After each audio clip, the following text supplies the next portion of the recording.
If you could only read one book about money in your entire life, this would be it. The Psychology of Money by Morgan Housel.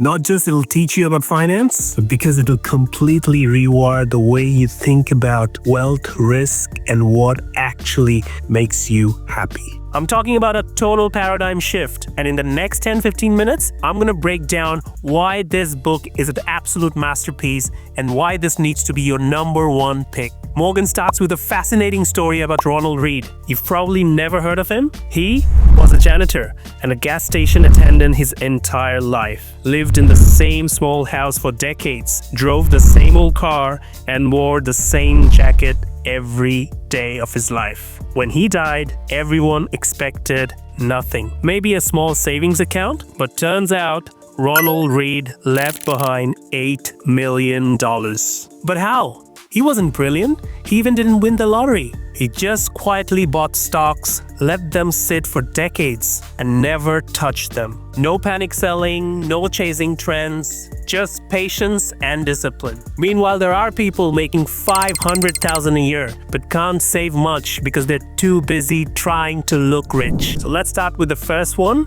No one's crazy. Here's something that'll blow your mind. Everything you experience in your entire life makes up less than 0.000000001% of what's actually happening in the world right now. Think about that for a second. You and I are literally walking around and making massive decisions about money, wealth, risk, based on this tiny reality that we have experienced. We meet someone who has won the lottery and suddenly we are convinced that we need to buy a lottery ticket. Or we hear this crazy story about someone who did very well with this stock and suddenly we start trading stocks as if we have cracked the code. We're here making life-changing financial decisions based on what? A few random things that happened? It's like trying to understand the entire ocean looking at a single drop of water. And yet we're so confident that we have got it all figured out. That's not rational, that's just human nature. And this is exactly why most people get money completely wrong. Next is luck versus risk. And this might be the most important thing that you ever understand about money. Think about this scenario. You make what you think is a smart investment decision. You do all the research, you're feeling confident, and it completely tanks. You just lost money on a good decision. Or flip the scenario. You make a terrible choice, something reckless, but somehow you get great returns. That's a bad decision, but a very good outcome. This happens all the time and we never talk about it. Think about like this. You take advice from a multimillionaire and they say, do what I did and you will be successful. But here's what they're not telling you. Without the specific luck they had, their exact same decision could have left them bankrupt. Maybe they started their business right before a boom. Maybe they knew the right person at the right time. Maybe they just got lucky and didn't even realize that. Bill Gates is the perfect example. He's brilliant, no doubt about it. But he also went to one of the only high schools in the world that had a computer in 1968. What are the odds? That's not just skill, that's sheer luck. So when someone tells you their secret to success, remember you're not just copying their decisions. You're trying to copy their luck too, and that's impossible. Next is most of us have enough. Here's the trap we all fall into. We think enough means big house, a nice car, good food, and few holidays. But then we see someone else with more and then our enough is not enough anymore. We want that bigger house, we want that fancier car, we want that luxurious holiday, and it's never enough. It never ends. So the smartest money move you can make is defining what's enough for you and then protecting it like your life depends on it. Because honestly, it does. The concept of enough money doesn't necessarily mean you have no aspirations for more. It means you realize that if your expectations grow faster than your income, you'll always be disappointed and taking too much risk. Next is compound interest. We all love seeing people at the top of their game. That YouTuber with millions of subscribers, that CEO of that great company, that superstar investors. We want that end result, but we want it now. But we rarely see all the work that's been going for years, all the efforts. We don't see that. Take Warren Buffett, for example. He started investing when he was just 11 years old. Think about that for a second. What were you doing at 11 years? I was definitely not investing. By the time he was 30, he hit $1 million. By 59, he was worth $3.8 billion. Today, he's worth nearly $150 billion. And here's the crazy part. If he had started investing at 20 instead of 11, that decade could have made an enormous difference in his net worth today. We often get so focused on the final result that we completely miss the compound effect that made it possible. It's not just about what you have achieved, it's about how long you have been doing it for. Compounding is hard because a bad month can feel longer than a good decade. By the way, I have a full video on compounding and how it works. I'll put the link in the description and over here. You can check it out. It's a very detailed video. I've taken the data from the last 30 years of S&P 500, so make sure to watch it. Next is plan on the plan, not going according to plan. As Mike Tyson famously said, everybody has a plan until they get punched in the face. This holds true for your finances too. While it's easy to create a perfect plan for the perfect world, but guess what? We don't live in a perfect world, so it's always good to plan for those uncertainties. Well, you don't need to obsess over everything that could go wrong, but we should structure our finances so that it's unbreakable. That means having an emergency fund aiming for at least 6 to 12 months of living expenses so you don't have to panic and withdraw money from the market when things get tough. Be the pilot of your finances. There is a saying among pilots, flying involves endless hours of sheer boredom punctuated by moments of stark terror. So what's the real secret to becoming a financial genius? It's not about making crazy bets or timing the market perfectly. It's about surviving. Picture this in your head. The market is crashing and everyone's panicking. Your friends are yelling to sell everything. The news is going insane. And you're just not doing anything. You're doing nothing at all, just sticking to your plan. That's it. That's the whole game. Just stick to your plan. Real financial discipline isn't about being smart when things are going well. It's about not doing stupid things when things aren't right. The people who get rich aren't the ones making brilliant moves every day. They're the ones who survive long enough to let time do the heavy lifting. Boring? Maybe, but boring wins every single time. Freedom comes first. Something most people get wrong about money. It's not about getting rich. It's about staying free. Think about it. You could take a higher paying job tomorrow, but what if it means a terrible boss, a strict schedule, or losing control of your time? Sure, you're making more money, but you have traded your freedom for it. Real wealth isn't just the size of your bank account. It's about having options. It's being able to say no to things that you don't like and just walk away from the situations that you are not comfortable with. That's why building freedom should be your #1 priority. Because once you lose your freedom, there's no amount of money can actually replace it. Don't view it as saving money. View it as buying independence. Next is no one cares. No one cares about your stuff as much as you do. You buy a luxury car thinking that people will be impressed by that. But here's what's really happening. When people see you in that car, they're not thinking about you. They are thinking about themselves in that car. They're imagining how cool they would look in that car. This is incredibly liberating when you actually realize it. You're out there stressing about impressing others, but people, they don't really care. They just think about themselves. So maybe stop buying stuffs to impress others because they aren't even paying attention. Be wealthy, not flashy. People often say they want to be a millionaire, but what they really mean is that they want to spend $1 million, which is the exact opposite of being a millionaire. We're taught to measure success by how much we spend and how flashy our possessions are. However, true wealth and success is measured in freedom. Be frugal. Shocking, right? I know. But being frugal is the key to wealth. It's not about how much you make, it's about how much you keep. A lot of people only save for a specific thing or a goal. Let's say a new car or a down payment for a new house. But what you should really be doing is saving just to save. You don't need a specific item as a goal.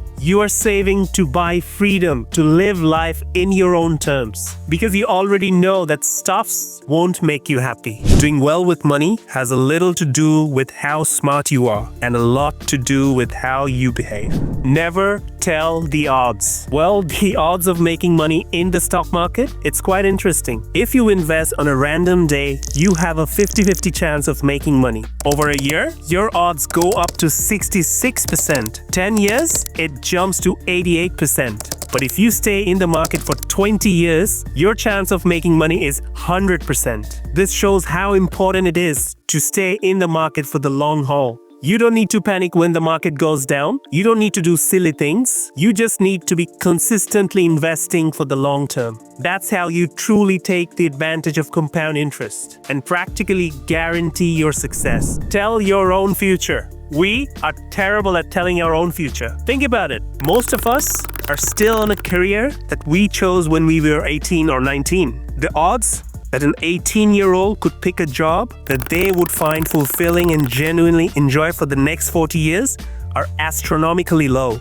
And that's because we just can't see what the future holds. I used to make these big 5-year, 10-year plans. Now, I don't. I really don't plan beyond 6 months. Because if something isn't truly fulfilling you right now, doing it just because that's what you've always done isn't a very good reason to stay. It might be the time to make a change, to try something new, so you're not stuck doing something you don't like for the rest of your life. Not all prices are on the label. We know that if you invest in the stock market for 20 years, you have 100% chance of making money, given the historical average of 10% a year. But that money doesn't come free. There's a price that you have to pay. And it's not a dollar amount. The fee is volatility and uncertainty. Think about what's going on in the world right now. When the market drops 20% and you see your investments going down, that can be terrifying. Unless what you see it for what it really is, the fee. If you can stick through that stress and fear, that's what's gonna make you money in the long term. The people who can't handle it, who sells out and gets scared, are the ones who pay the price and get nothing in return. That worry, that uncertainty,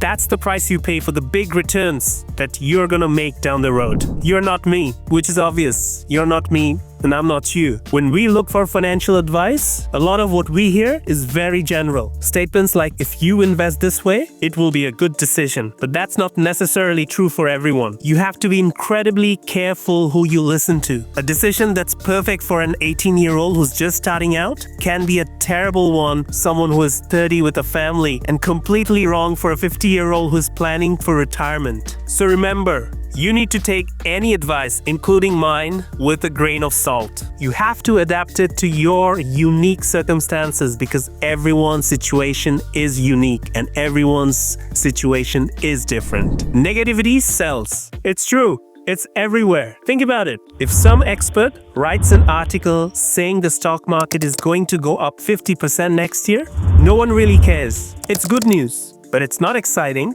But if that same person writes an article saying the market is going to crash by 50%, everyone starts losing their mind. People share it, they talk about it, and they freak out. When you see a scary headline or a negative forecast, just remember that a lot of people are trying to make money out of your fear. It's a bit of a scam. So take it all with a grain of salt and don't let it panic you. We all love a good story. Have you ever noticed that we love to be right? If you have already decided that you don't like investing in the stock market, you go out and find a story that confirms your belief. You find someone who lost a lot of money or an article with big crash and you tell yourself, see, I knew it. That's a real problem. It's called appealing fictions. And if you think that the market's gonna go up, you will find tons of articles to support that idea as well. You see this in politics all the time. People surround themselves with those who agree with them and never even consider that the other side might have a valid point. We must be careful not to do this with our finances. When you go to do some research or have any discussion with someone, go with an open mind. Don't go in with a story you're trying to prove. Because honestly, we just love our own story so much that we'll find a way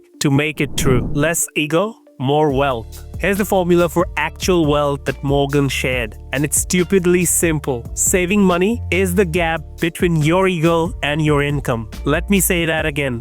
The gap between your ego and your income. You could be making 200k a year, but if you're spending 195k trying to look successful, you're broke. Meanwhile, someone making 60k who only spends 40k, they're building wealth. It doesn't matter how much you earn. If you can't resist the urge to show off that luxury car, that fancy restaurant, that's not wealth.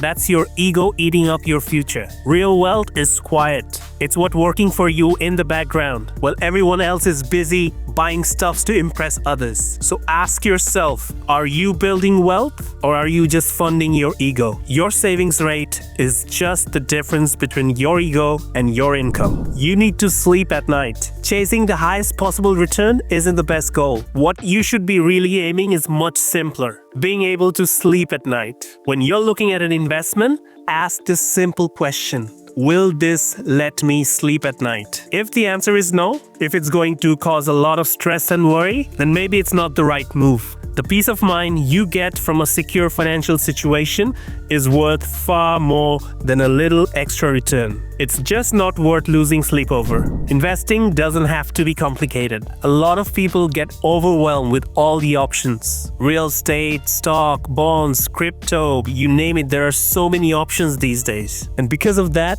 they get so stressed that they end up doing nothing. But it doesn't need to be that complex. One of the simplest ways to start investing is just to open a brokerage account and put your money into a low-cost index fund. And you just keep putting money in it every single month for the long term. You don't need to worry about what the market is doing today because you're focused on what it'll do in 20 years' time. It might sound too simple to work, but it is. It is that simple. In fact, studies shows that 85% of professional fund managers didn't even beat the S&P 500 over the decade. Just putting your money in the market and leaving it there is possibly the smartest thing you can do. And finally, embrace some risks. To make money in the stock market, you have to take a risk and make that move. Yes, it's safer to leave your money in the savings account, but by avoiding the risk, you're guaranteeing that you won't get the reward. We should always avoid risks that could ruin lives, but it's totally worth it to take a calculated risk on something that has a very high upside. The key is not to let little risk stop you from taking action altogether. By the way, something with a very little risk and a very big upside is subscribing to this channel if you haven't already. I hope you enjoyed this video. I was thrilled to record this video and share this 20 powerful money lesson by Morgan Housel. Thanks for watching. I'll see you in the next one.